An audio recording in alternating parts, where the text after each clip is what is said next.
Chapter 8. Jeremy heard his parents' door open. It was his mother, on her way downstairs to make coffee. His father followed her a minute later. The morning was advancing regardless of his feelings. Jeremy groaned. He pushed everything out of his mind and concentrated on Mishmash. Her attack on his feet was more brazen. It was bad enough she clawed his waterbed to shreds, forcing him to get rid of it. He wasn't in the mood for this, now that her distraction had grown painful. Jeremy pulled his foot up, careful not to take the sheet with it. He turned his head and watched for the kitten. Mishmash's paw reached under the covers, searching. Jeremy thought, "Gotcha. Time for my next move."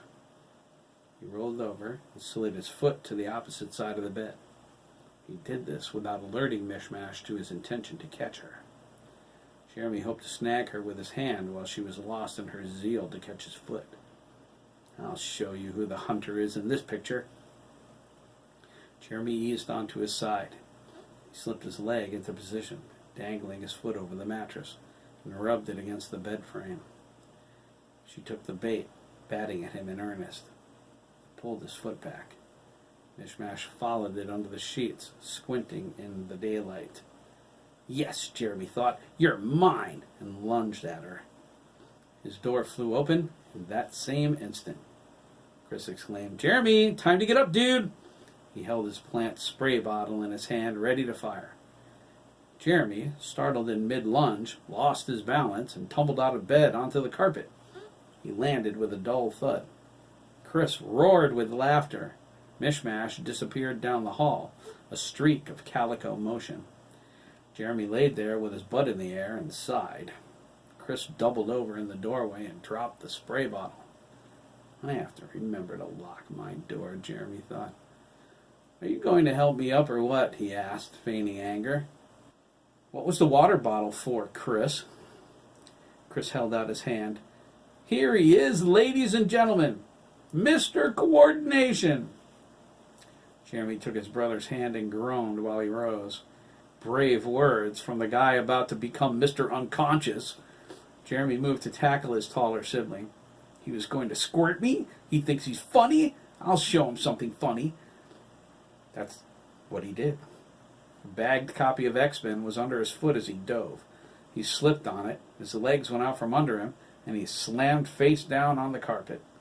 Chris exploded with laughter. He stumbled against the door jamb and slid to the floor. Tears rolled down his cheeks as he struggled to catch his breath. Jeremy scrambled to his feet.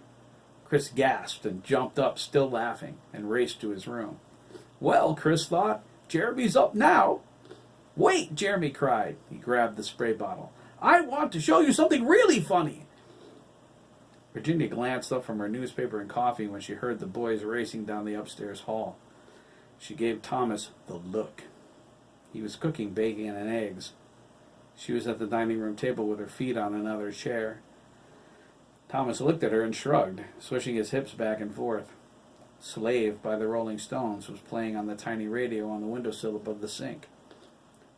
He was wearing Virginia's white apron with the pink ruffles.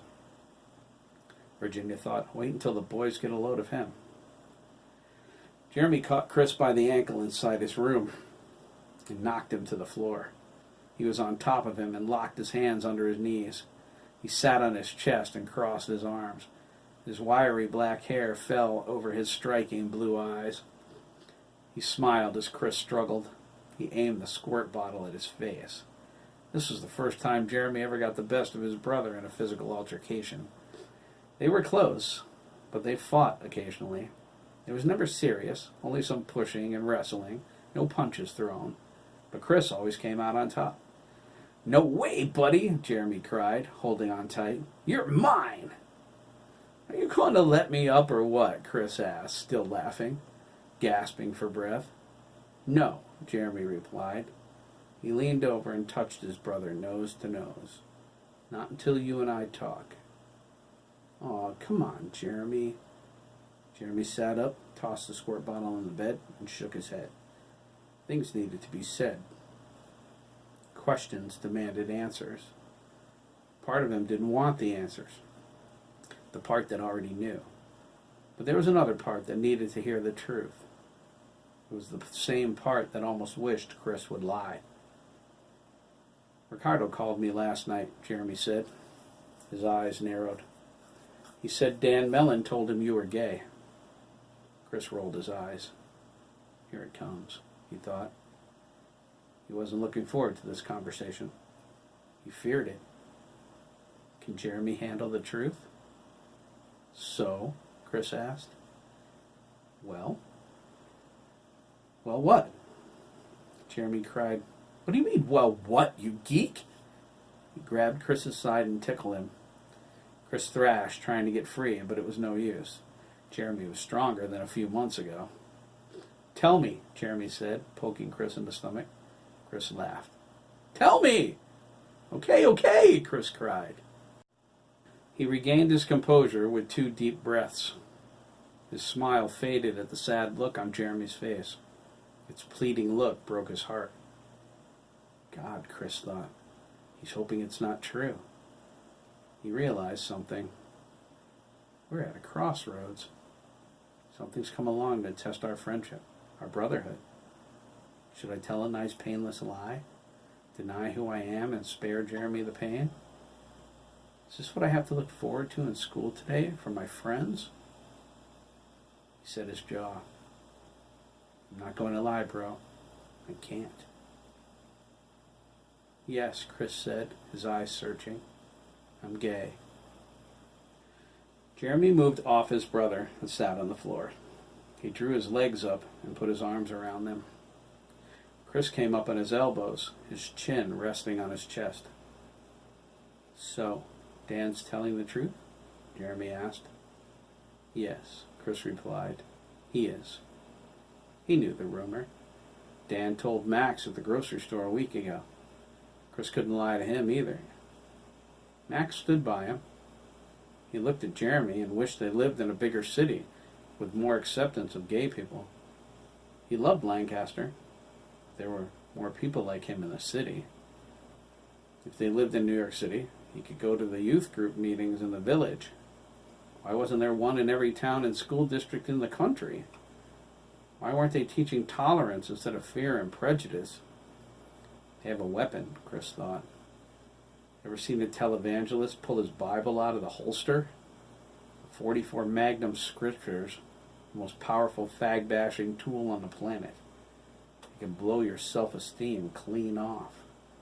Tell me, punk, do you feel swishy? It all started because of Doug, Chris began, looking away. He didn't want to risk seeing a look of disgust or disapproval in his brother's eyes. Jeremy nodded. Dan and Derek's little brother. He's 10 with ADHD. He water ballooned us, the little creep. He waited until we were settled in, opened the tent flap, pow. He's a brat, Jeremy agreed. Yeah, Chris replied. He grinned. Cynthia caught him. Oh, Jeremy asked. It was Dougie's father, Kevin. He's a grounder, not a spanker. But their mom? I bet he didn't sit for a week. No doubt. Anyway, we were soaked, but we had clothes for the next day, so we changed. I was going crazy wanting to tell someone. Why not me? Jeremy asked. Chris frowned. I only just admitted it to myself.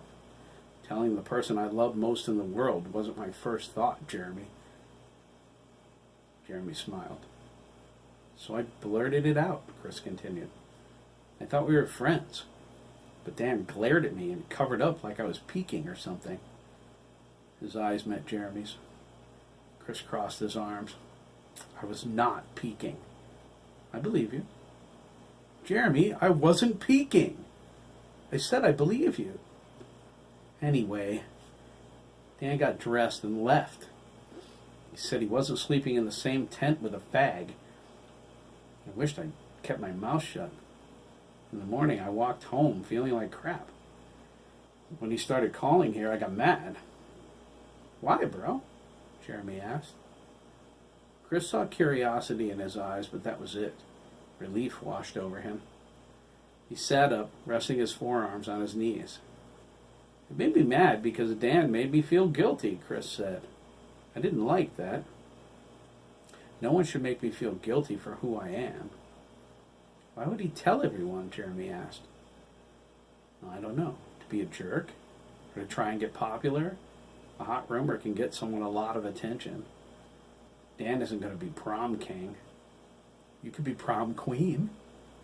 Maybe. Chris winked. He shrugged. I thought what Dan did was low. Screw him, Jeremy said. We should give him a beatdown. Chris shook his head. It'll only make things worse. Besides, you're not a fighter. True, Jeremy replied. He smiled. Max is, though.